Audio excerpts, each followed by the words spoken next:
हरिः ॐ आनन्दम्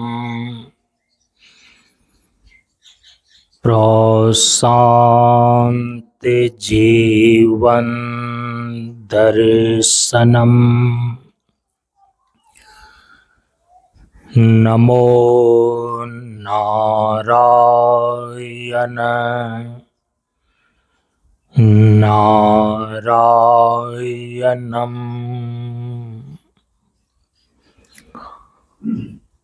हम सभी लोग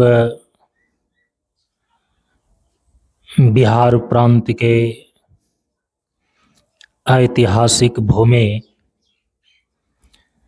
नालंदा जिला अंतर्गत बिहार शरीफ के निकट शांतानंद मिशन प्रशांत योगाश्रम 50 मंच पर सन 2026 ईस्वी के 1 जनवरी से लेकर 14 जनवरी तक आयोजित जारा साधना के उपलक्ष्य में विशेष साधना स्वाध्याय सत्संग सत्र के आज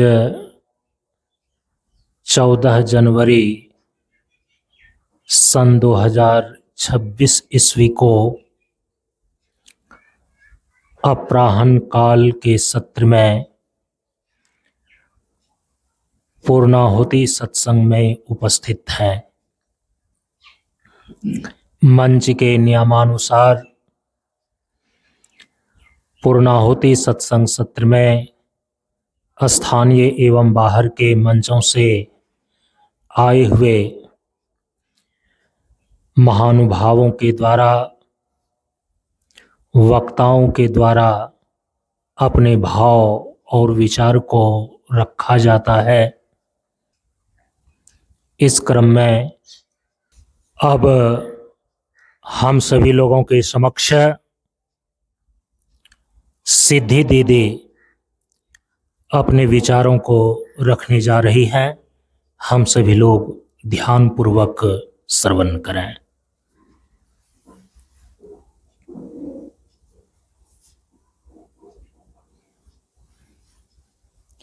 गुरुरादिर्नादिश्च गुरुः परं दैवतं गुरुः परतरं नास्ति तस्मै श्री गुरुवे नमः। तस्मै श्री गुरुवे नमः। परम पूज्य श्री सद्गुरुदेव बाबा के चरणों में नमन करते हुए आप सबों को मेरा नमो नमः। हम सभी लोग गुरुदेव के मुख से योग दर्शन के सूत्रों पर विधिवत विचारों का श्रवण कर रहे हैं।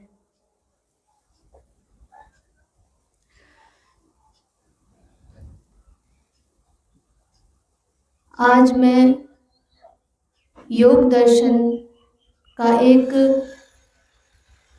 संक्षिप्त रूप से विचार प्रस्तुत करने जा रही हूँ।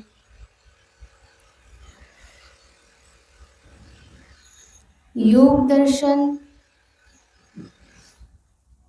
के प्रणेता महर्षि पतंजलि। महर्षि पतंजलि को शेषावतार कहा जाता है। शेषावतार महर्षि पतंजलि को क्यों कहा जाता है, इसके पीछे एक कहानी है। कहा जाता है कि एक बार भगवान शिव नृत्य कर रहे होते हैं। आनंद की अवस्था में जब वह नृत्य कर रहे होते हैं तब भगवान विष्णु जो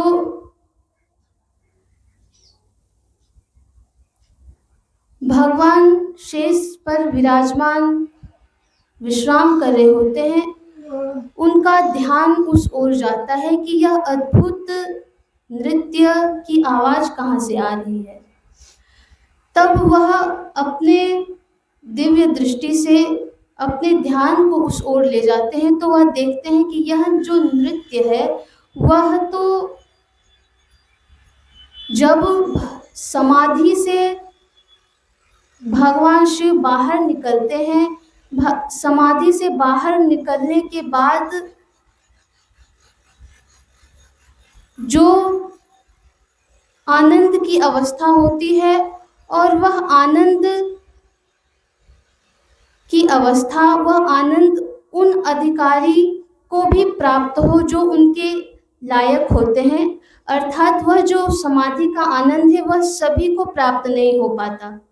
जो उनके अधिकारी होते हैं केवल उन्हीं को प्राप्त होता है। तो वह जो अद्भुत नृत्य है वह भगवान सदाशिव समाधि की अवस्था से बाहर निकलने के बाद आनंद की अवस्था में कर रहे थे, और उन अधिकारियों को भी इसका लाभ प्राप्त हो, इसलिए वह यह नृत्य कर रहे थे। तो जब भगवान विष्णु अपने दिव्य दृष्टि से देखते हैं कि भगवान सदाशिव आनंद की अवस्था में नृत्य कर रहे हैं, तब वह अपने ध्यान को उसी ओर केंद्रित होते हुए वह भी आनंदमग्न होकर उस नृत्य को अपनी दिव्य दृष्टि से देख रहे होते हैं।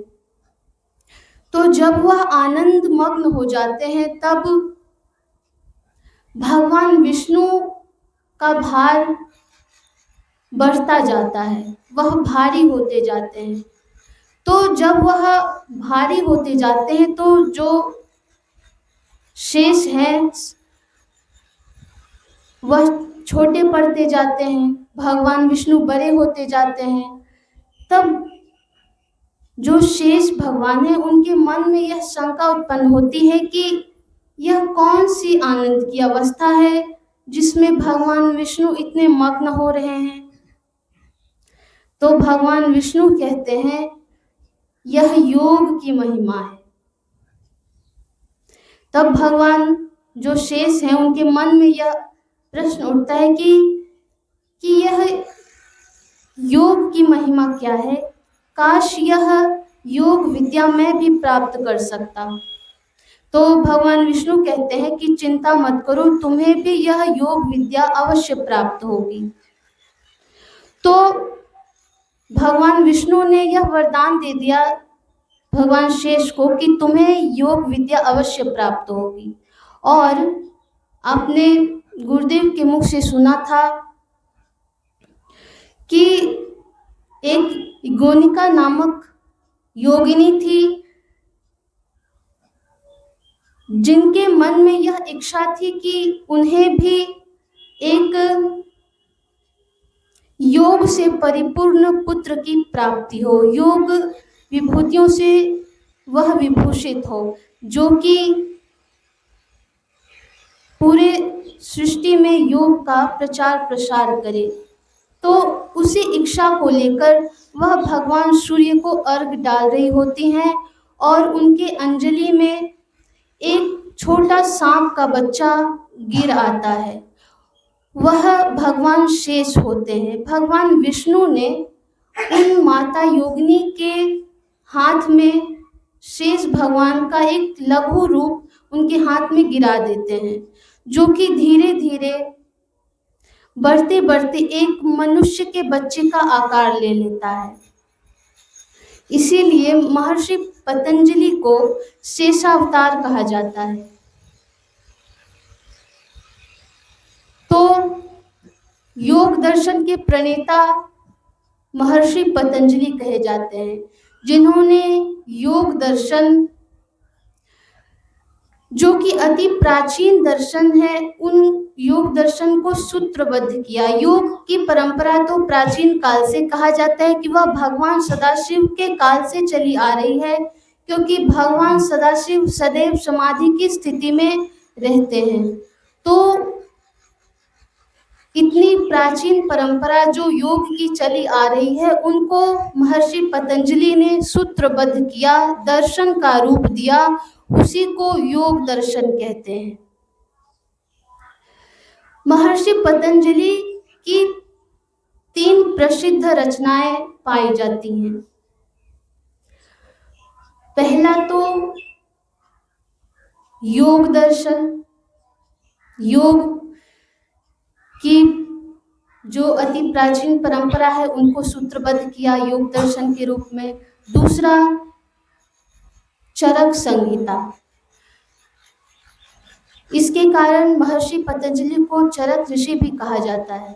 और तीसरा है व्याकरण शास्त्र पर महर्षि पतंजलि का भाष्य प्राप्त होता है। इसे महाभाष्य भी कहते हैं, व्याकरण महाभाष्य, जो कि महर्षि पतंजलि के द्वारा रचित है। तो यह 3 प्रकार के प्रसिद्ध रचनाएं प्राप्त होती हैं। पहला तो शरीर की शुद्धि के लिए महर्षि पतंजलि ने चरक संहिता की रचना की। दूसरा वाणी की सिद्धि, वाणी के दोष को दूर करने के लिए महर्षि पतंजलि ने व्याकरण शास्त्र पर भाष्य की रचना की। और तीसरा चित्त को शुद्ध करने के लिए महर्षि पतंजलि ने योग दर्शन, योग सूत्रों की रचना की। इस प्रकार शरीर, वाणी और मन अर्थात चित्त, इन तीनों को शुद्ध करने के लिए, इन तीनों के दोषों को रहित करने के लिए महर्षि पतंजलि ने 3 प्रकार की प्रसिद्ध रचनाएं की। योग दर्शन, आपने गुरुदेव के मुख से सुना कि जो योग शब्द है वह बहुयामी है, अर्थात वह बहुत सारे अर्थ को रखता है। तो योग शब्द का पहला अर्थ है युज समाधौ, अर्थात जो योग शब्द है वह समाधि के अर्थ में भी प्रयुक्त है, समाधि को योग कहते हैं। दूसरा है यजुर्योगो, यजुर्योगे, अर्थात यजुर्योगे कहने का अर्थ है, यजु का अर्थ है जोड़ना। तो यहाँ जोड़ने का अर्थ है कि जो योग दर्शन है, योग दर्शन में एक विशिष्ट पुरुष के रूप में ईश्वर की सत्ता को स्वीकार किया गया है। तो यह जो ईश्वर है, ईश्वर का जो परम चेतना ईश्वर है, उसका लघु चेतना जीव से किस प्रकार से जुड़ाव हो पाता है, इसी का नाम योग है।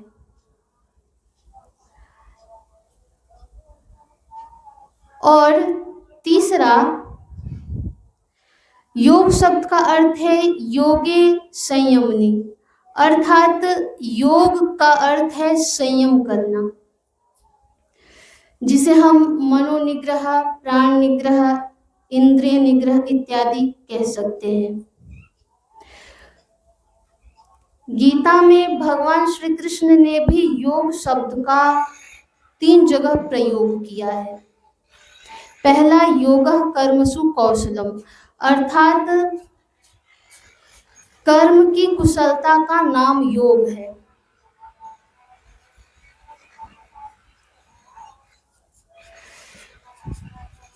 दूसरा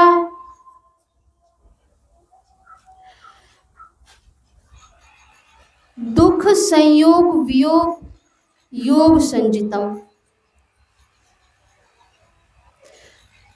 अर्थात जो दुख का संयोग होता है जिन चीजों से, उसका वियोग कर लेना योग कहलाता है। और तीसरा समत्वम योग उच्यते, समत्व योग। तो इस प्रकार से 3 जगह गीता में योग शब्द प्रयुक्त है। तो इस प्रकार से जो योग शब्द है वह बहुयामी अर्थ रखता है। योग के कई प्रकार के अर्थ होते हैं। तो यह जो योग दर्शन है, योग दर्शन सूत्र रूप में है और इस पर जैसे जो सूत्र होते हैं वह जो विद्वान होते हैं वही उनको जान सकते हैं, जो कि बहुत ही कठिन होते हैं, जो कि सूत्र अर्थात बहुत ही छोटे शब्दों में होते हैं। उनका अर्थ तो गहरा होता है लेकिन वह छोटे से सूत्रों में होते हैं, सभी उन्हें नहीं समझ सकते हैं। तो उसके लिए जो आचार्य होते हैं, जो विद्वान आचार्य होते हैं, उस पर अन्य लोगों को समझने के लिए, उसका विस्तार करने के लिए उन सूत्रों पर भाष्य लिखते हैं। उन्हीं सूत्रों का विस्तार करके उन सूत्रों के एक एक शब्द को और व्याख्यायित करके, ताकि उन जो सामान्य लोग हैं वह भी इन संस्कृत के सूत्रों को समझ सके, तो उसके लिए वह विस्तार पूर्वक जो ग्रंथ की रचना करते हैं उन्हें भाष्य कहते हैं। तो इस जो योग दर्शन है, जो कि सूत्र रूप में महर्षि पतंजलि ने लिखे हैं, उसको और विस्तार रूप में भाष्य के रूप में महर्षि बादरायण, जिन्हें भगवान वेद व्यास कहते हैं, उन्होंने भाष्य लिखा, व्यास भाष्य। दूसरा, पंडित वाचस्पति मिश्र ने तत्व वैशारदी नामक टीका लिखी है। टीका उसे कहते हैं जो भाष्य को भी और खोलकर उन सारे अर्थों को प्रस्तुत करता है। जैसे सूत्र के अर्थों को खोलकर भाष्य में लिखा गया, सूत्र का विस्तार भाष्य होता है, उसी प्रकार से भाष्य का विस्तार रूप में टीका, वृत्ति, वार्तिक इत्यादि होते हैं। तो पंडित वाचस्पति मिश्र ने तत्व वैशाली नामक टीका लिखा और आचार्य विज्ञान भिक्षु ने योग वार्तिक नामक वार्तिक लिखा। एक और प्रसिद्ध ग्रंथ योग दर्शन के प्राप्त होते हैं वह है राजमार्तंड। इसी का दूसरा नाम भोज वृत्ति है, जो कि राजा भोज के द्वारा लिखी गई है। और एक और प्रसिद्ध ग्रंथ है वह है आचार्य गणेश भट्ट के द्वारा लिखी गई। तो इस प्रकार से जो सूत्र होते हैं, जो सबके समझ के परे होते हैं, तो जो आचार्य होते हैं उसको जन सामान्य में लाने के लिए उस पर भाष्य, टीका, वृत्ति, वार्तिक इत्यादि लिखते हैं। तो इस प्रकार से योग दर्शन पे हमें व्यास भाष्य, भगवान वेदव्यास के द्वारा लिखी गई, तत्व वैशारदी, योग वार्तिक, भोज वृत्ति इत्यादि ग्रंथ प्राप्त होते हैं।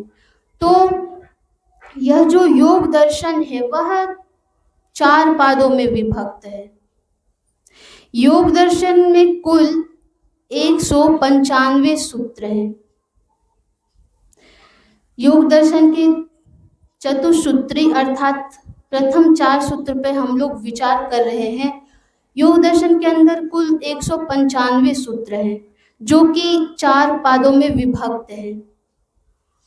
पहला पाद समाधि पाद। समाधि पाद में 51 सूत्र हैं। दूसरा साधन पाद।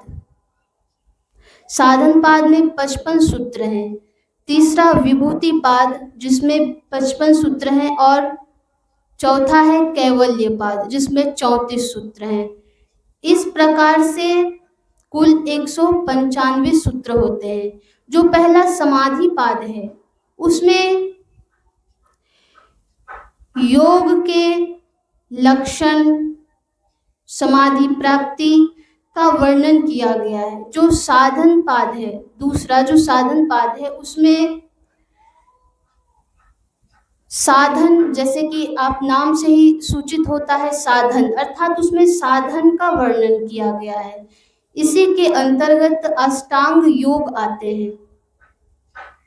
इन साधनों का हम किस प्रकार से पालन करके योग के लक्ष्य को प्राप्त कर सकते हैं, तो उसी को साधन कहते हैं। तीसरा जो विभूति पाद है, विभूति पाद में योग की सिद्धियों का वर्णन है, योग की विभूतियों का वर्णन है। अर्थात योग के द्वारा जब हम विशेष प्रकार के सामर्थ्य को प्राप्त कर पाते हैं, जब हम कई सालों तक योग करते हैं तो हमें अलग अलग प्रकार के सामर्थ्य प्राप्त होते हैं, तो उसे योग सिद्धियां कहते हैं। तो विभूति पाद में इन्हीं सिद्धियों का वर्णन किया गया है और यह भी बतलाया गया है कि किस प्रकार से एक साधक के लिए यह जो सिद्धियां हैं वह विघ्न के रूप में काम करती हैं, वह किस प्रकार से उसके लिए विघ्न बन जाती हैं अगर वह इन सिद्धियों का गलत रूप से प्रयोग करता है तो। और चौथा है कैवल्य पाद। कैवल्य पाद में योग के द्वारा हम किस प्रकार से मोक्ष को प्राप्त कर सकते हैं, कैवल्य को प्राप्त कर सकते हैं, तो कैवल्य पाद में मोक्ष को प्राप्त करने का जो उपाय है उसका वर्णन किया गया है। तो इस प्रकार से हमने योग दर्शन, जो हम सभी लोग गुरुदेव के मुख से इतने दिनों से सुन रहे हैं, तो योग दर्शन पे एक संक्षिप्त रूप से हमने विचार प्रस्तुत किया। इन्हीं शब्दों के साथ मैं अपने वाणी को विराम देती हूँ। श्री सद्गुरुदेव बाबा के चरणों में नमन करते हुए आप सबों को मेरा नमन है।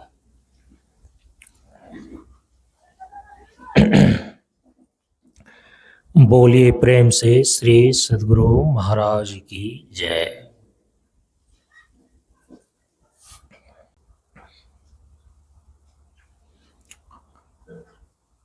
बोलिए प्रेम से श्री सद्गुरु महाराज की जय। अब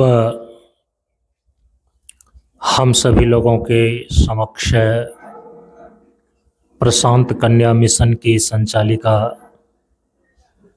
ब्रह्मचारिणी अपर्णा अर्पण दीदी जी इस विशेष साधना स्वाध्याय सत्संग सत्र की पूर्णाहुति के अवसर पर अपने विचारों को रखने जा रही हैं। हम सभी लोग ध्यानपूर्वक श्रवण करें।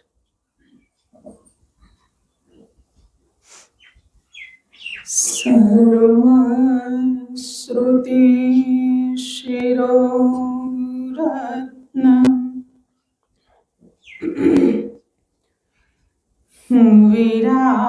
विराजित पदाम्बुज वेदान्ताम्बुज सूर्यो यः तस्मै श्री गुरुवे नमः। तस्मै श्री गुरुवे नमः। श्री सद्गुरुदेव बाबा के चरणों में नमन करते हुए आप सबों को मेरा नमो नारायण। हम सभी लोग 2026 ईस्वी के 1 जनवरी से 14 जनवरी तक आयोजित विशेष साधना सत्संग सत्र के पूर्णाहुति दिवस में 50वां मंच पर प्रशांत योगाश्रम में उपस्थित हैं।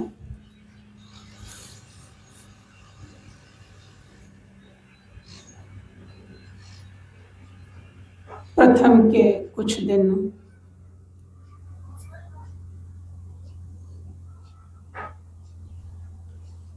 हमारी अनुपस्थिति शारीरिक रूप से अस्वस्थ होने के कारण से रही,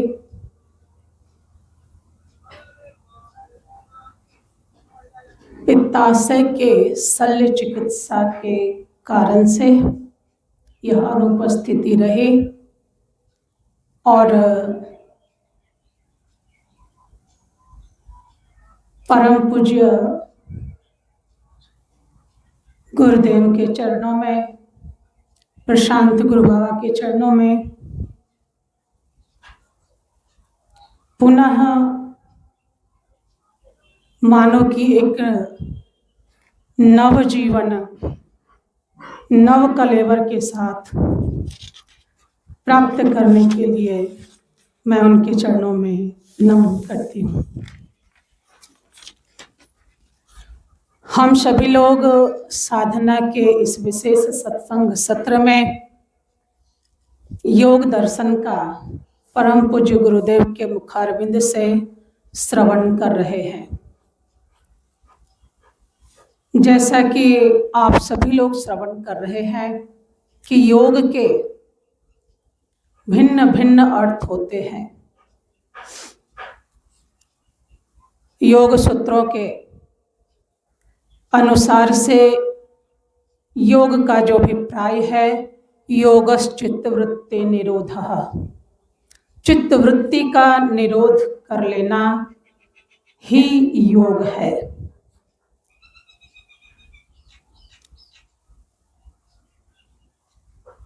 सारे दर्शनों में हम किस प्रकार से अपने स्वरूप स्थिति को प्राप्त कर सकें, इसी का प्रतिपादन किया गया है। दर्शन का अर्थ ही होता है दृष्टिकोण। जीव जगत और ईश्वर के प्रति जो हमारे आचार्यों का दृष्टिकोण रहा है, उन भिन्न भिन्न दृष्टिकोणों के आधार पर भिन्न भिन्न दर्शनों की व्याख्या हुई है और सारे दर्शनों का अभिप्राय अपने जीवन के परम लक्ष्य को प्राप्त करना है क्रमशः। इसलिए हमारे आचार्य कहते हैं कि हर दर्शन मानो कि एक उत्कृष्ट धरातल पर पहुंचने में सीढ़ी का काम करते हैं, उसकी पूर्व पीठिका होती है।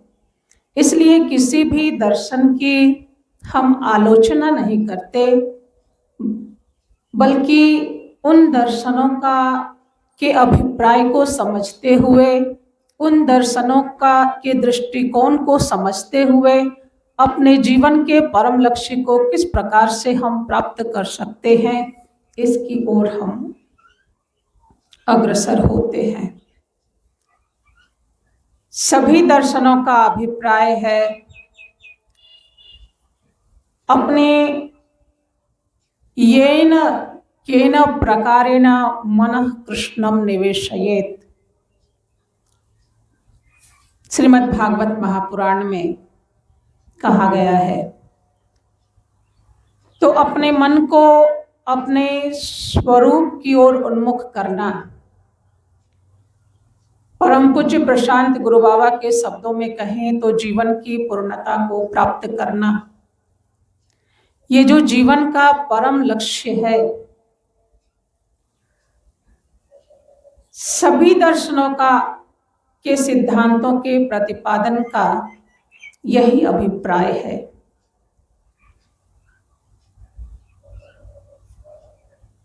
योग दर्शन में कहते हैं योगश्चित्तवृत्ति निरोधः तदा द्रष्टुः स्वरूपे अवस्थानम। चित्तवृत्ति के निरोध के बाद क्या होगा? कहा कि दृष्टा साक्षी स्वरूप का में हमारी अवस्थिति हो जाएगी, अर्थात स्वरूप स्थिति की प्राप्ति हो जाएगी।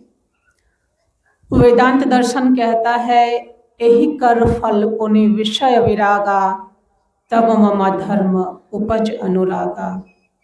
विषयों से वैराग्य होने के पश्चात ही परमात्मा में अनुरक्ति होती है।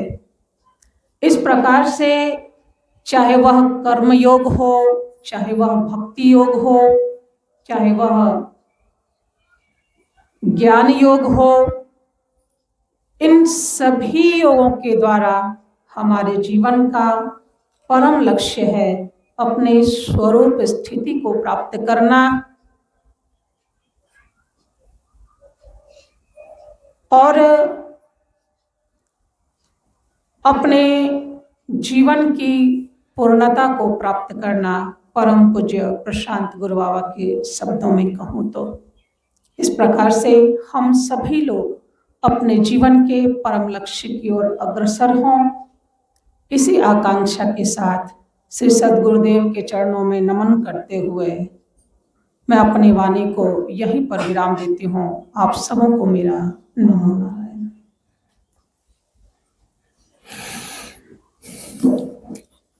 बोलिए प्रेम से श्री सद्गुरु महाराज की जय।